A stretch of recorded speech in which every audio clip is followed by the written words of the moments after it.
Senator Jinggoy Estrada surrendered to the custody of the Criminal Investigation and Detection Group, or CIDG, following the Sandigan Bayan's issuance of a warrant of arrest for a plunder case. He affirmed he would not use the Senate as a shield to evade the legal process. Bernard Ferrer gets us into the details. Senator Jinggoy Estrada did not submit himself to the custody of the Senate after the Sandigan Bayan 5th Division issued a warrant of arrest in connection with the plunder case. Hindi ko gagamitin ang Senado bilang panangga laban sa mga aligasyon sa akin. Nakahanda akong ipagtanggol ang aking sarili sa hukuman at hindi ako magtatago sa likod ng institusyong ito upang umiwas sa proseso. According to Estrada, he is prepared to face the charges in court and prove that the allegations against him are baseless. The senator also said he had directed the Senate Secretary to temporarily suspend the release of his salary while he works to clean his name.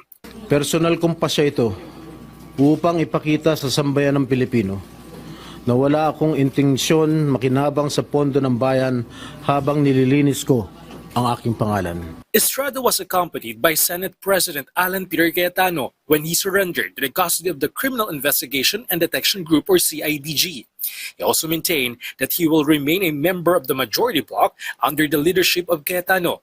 I will remain firmly with the majority bloc under the leadership of Senate President Alan Peter Cayetano.